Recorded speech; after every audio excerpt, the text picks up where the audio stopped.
Hi guys, welcome to the color study video. In this video, I'm going to show you how I take this value study and turn it into these color studies. So stay tuned for that. Also, real fast, don't forget to go sign up for your cute Mermaids Are Real button on patreon.com/talesfantastic. You can become a patron at any level to get your button as long as you do it before September 30th, 2018. Let's get started. So for color studies, I am going to go ahead and select my value that I like. And I'm going to copy and paste it onto a new layer, hide the old layer, and I'm going to do that 4 times again. So paste 2, 3, 4. There's no reason why I do 4 really, except that I guess it fits on a page easily, but you can do as many as you need to. Okay, let's merge these and turn it again to multiply so we can see a little bit of the lines. Okay. For the color study, I'm going to make a new layer. I'm going to set it for color, because when you set it for color, it just takes up the values that are behind it and only changes the color. And then I like to just pick some different ideas of what I think might be good. So you can see that just picked up the values that were already behind it. And we can still see what we had before. And it's already starting to create a mood with the different colors. Now I think I'll just go in and start working on this purple guy. So I'm going to start with purple on my brush, and I'm going to, like I said, I want it to be a warm light coming from here. So what could we try? Kind of like a pink color. Let's try it.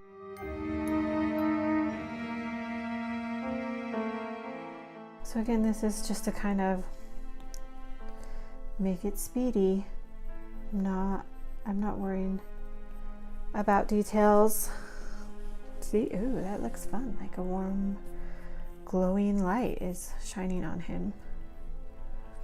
I'm not worried about right now what color his jacket is, or his skin, or the spinning wheel. I'm just thinking about light. So that stuff. Maybe that's not the best way to do it. Someone with more experience than me might do it differently, or better, probably does.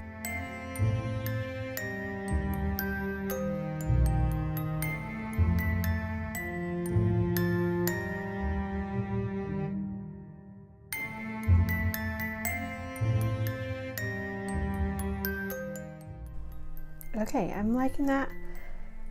I'm gonna go ahead and do that again on all these 3 and just kind of see what mood I'm getting, and then I'll pick from there and start refining.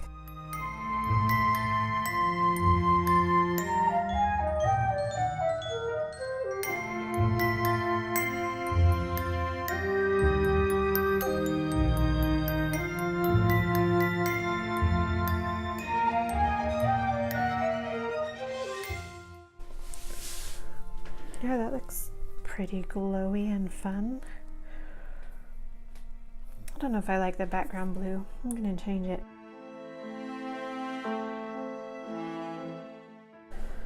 I do like that a little better. I don't know if I like it as much as I like that though. Let's try yellow light on this. So I'm gonna leave that orange light there. I'm gonna make a new layer, set it to color again, color. And we're gonna pick a more yellow light to be the warm light and just go right over the top of the orange. Then I can compare.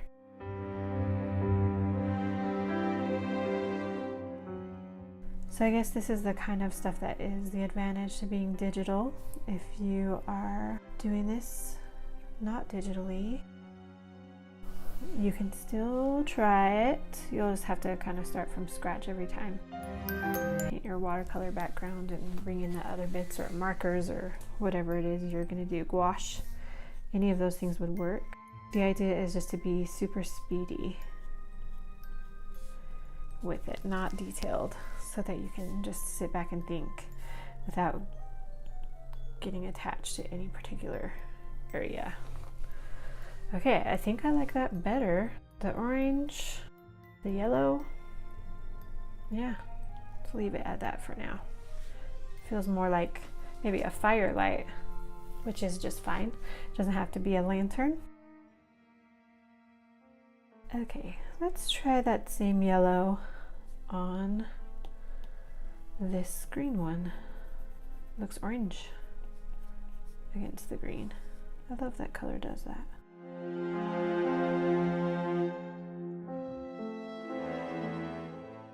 Okay, for the moon on this green one,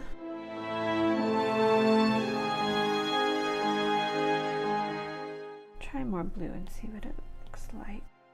Okay, I'm gonna put it a little on the purple side, which looks not good, but I wanted to try it and see anyway. Okay, let's do a greenish blue moon. Probably look better. Oh.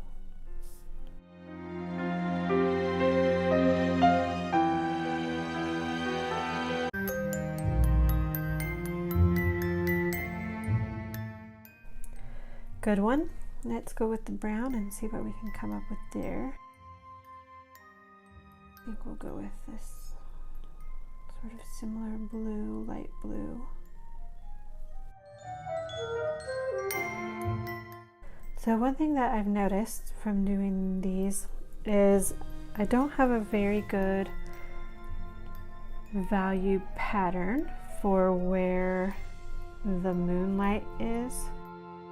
So that's something that I'm probably going to want to work on when I start refining it even more.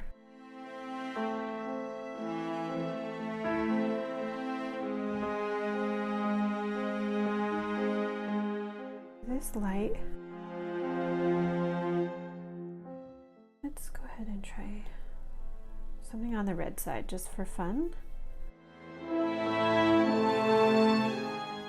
Okay, so looking at this, I kind of suspected it might be like this,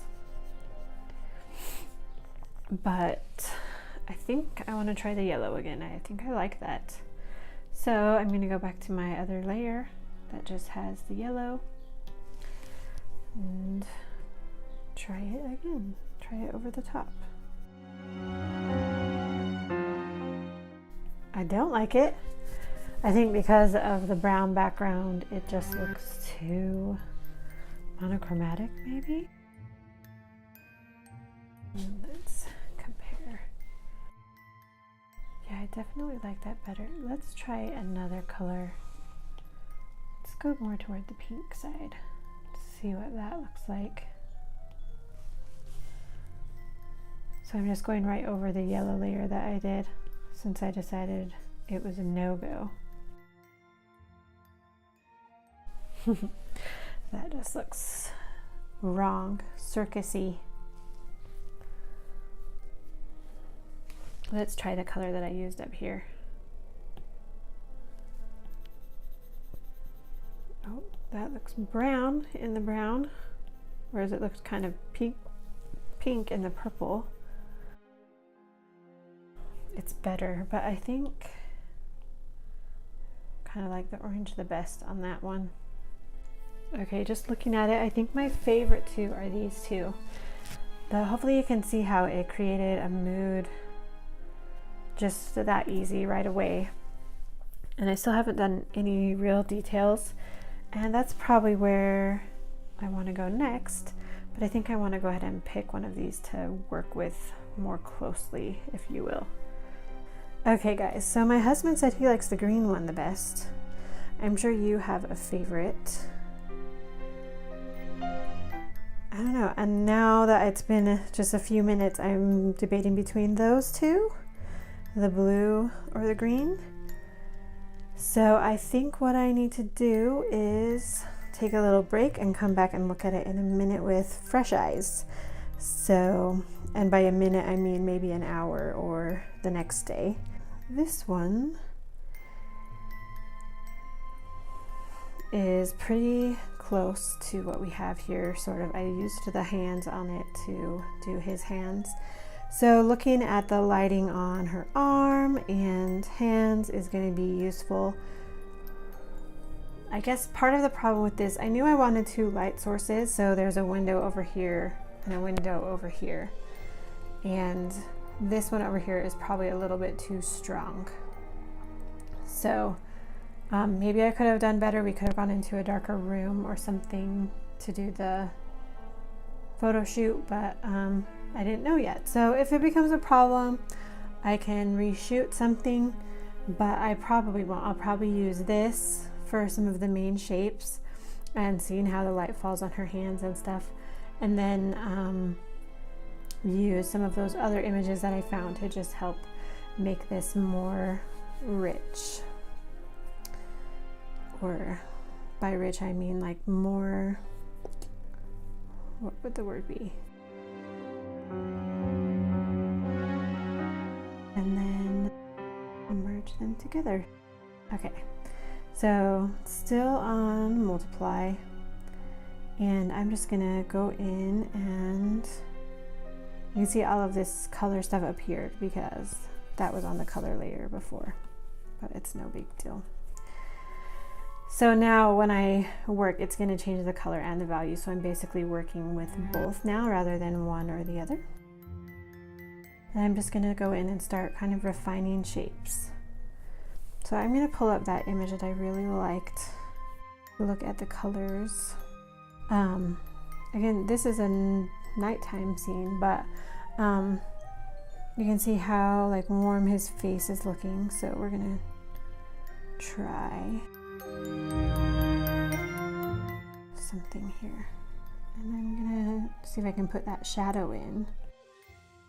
And the main goal with this is to basically get to where I'm feeling comfortable enough with what I have to paint. Some other things I might take into account when I'm picking the finished color. First of all, it needs to tell the story. Like, that's the main thing. So as long as it helps tell the story, you're good to go. But if I had some too that were maybe a little more equal in, you know, they both tell the story really well, I'm not exactly sure, I might look at my portfolio that I've already done and see if there are any places where, you know, it could use something else. So I might look at my portfolio in this case and see, maybe I have a lot of paintings already that have kind of a blue, you know, dominant color of blue. So I might pick green in that case, or maybe it's the other way around.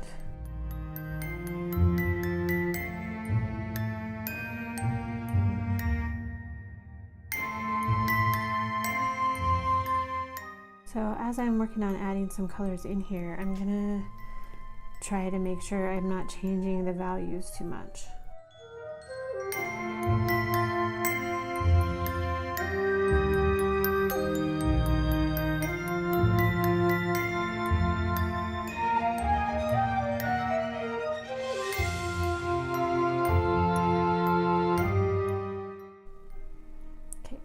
Good idea of how that's going to be for a minute. I'm going to switch over to my photo reference. This ruffle thing is supposed to be white. Right now it doesn't look white. Okay, back to Pinterest. This is just all basically the stuff I do to think through something. So I'm going to go find some of my costume reference.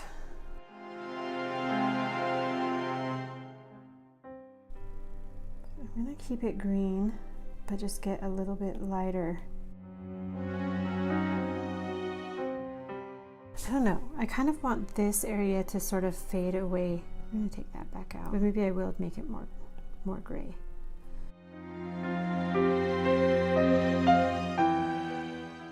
So when I'm not sure about values, I squint at it. If I'm not sure about colors, I kind of blur my eyes. Usually I'm checking values more often. Okay, so looking at this, I think that this area right here on the face doesn't need to be too detailed at all. I can probably merge the shapes together. So I'm gonna do that.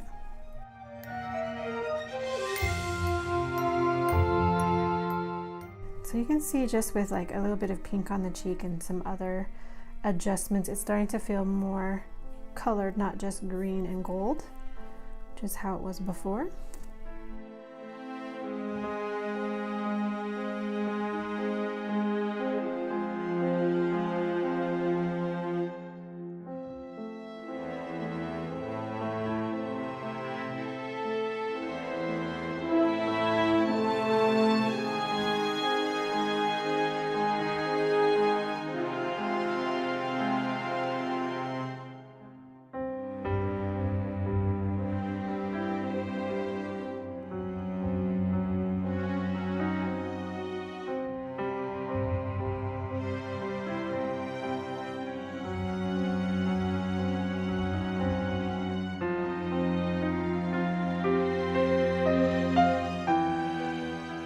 Feeling pretty good about the face area, so I'm gonna leave that alone. I think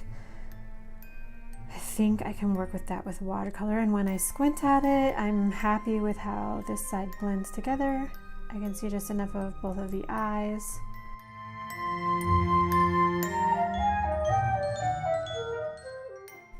Okay, let's go work on the hands and the spindle.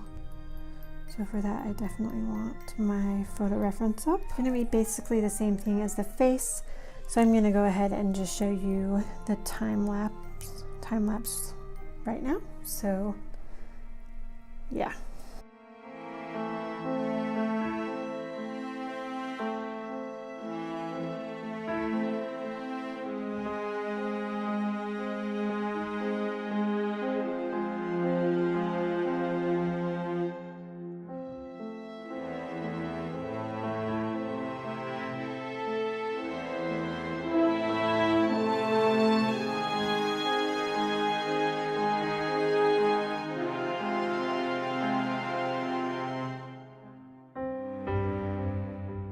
So I just wanted to tell you what I did. So obviously I worked on the hands, getting the shadows and highlights a little bit more defined so that we can see the fingers and things. They're still, again, not super detailed, but you can kind of tell. And then I changed the color of his shirt or doublet or whatever it is. And I just wanted to show you, I was thinking maybe it's kind of like a gray or a navy, but it's still very on the green side because this is my green. You can see it's pretty green. Maybe you can't see on the camera. It's still a pretty green, on the green side, gray rather than like a bluish or something. Anyway, to go with the overall color scheme, and I'll probably do something similar with the hat. I don't know for sure if that's the color that I want. This is where I can mess around and try. Maybe I want it to be a deep red, so I could try that in a bit and see if I like it. I made this jewel on his ring red. I don't know if I'll keep it like that. I need to find some other places to put red, maybe around his necklace and in his hat, or the feather, or his hat, something so that that's just not the only spot where it is.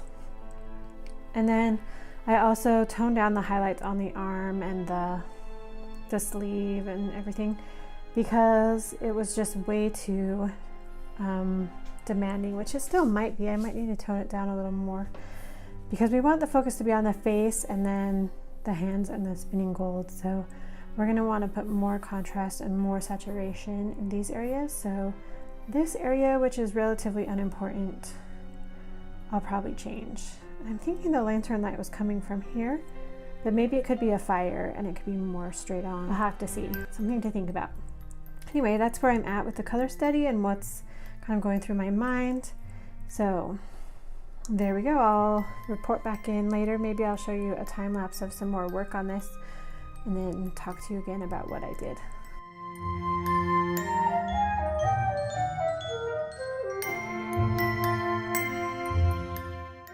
All right, guys, so I've worked on this a little bit. Let me zoom in so you can see some of the things. I've just added a little bit more color, including turning the spinning wheel brown. His suit also turned brown. I was trying to think of it being a little more red, but now that I'm looking at it in a different setting, it just looks kind of brown. So I might turn it back to more of a grayish blue or something. We'll see. I also made the moonlight light a little bit cooler, more blue rather than like a little greenish. And I made the background more gray. It was looking just too overall green to me. I've worked on both of these, probably spent about an hour, hour and a half. I did, again, gray up the background a lot. I feel like it was still green, really green. I made this more blue, but kept the red in the stripes and made the hat red. And I think I'm liking that quite a bit. I also like this one. I'm liking some of the color combinations and stuff like that. And as you can see, I also covered up the other guys just with a layer, just so I'm not distracted by that color. All right, that was my value and color study. I am all set now to start painting, and so are you if you've gotten to this point with your illustration. So there's a couple of things that you can do next. You can go ahead and start painting in any medium that you want to. I'm gonna keep going with watercolor. So the next video, I'm gonna show you how I use that drawing sketch that we made and put it onto watercolor paper. So I hope you're excited about that. And then just one more time, I am giving away buttons that say mermaids are real on them, and they're super cute, to all of my patrons. You can be a patron at any level, $1 or higher. And so go over to my Patreon, patreon.com/talesfantastic, and sign up to get your button. You need to sign up before the end of September to get one. And yeah, if you're a patron by then, new or old, you'll get one of these guys in the mail from me. So thanks for watching. I hope this series is helpful. If you have any questions about my process or about how these value or color studies can apply to you or your illustration, I would love to answer it. Go ahead and comment down below, and don't forget to subscribe and like this video. Thank you. Bye.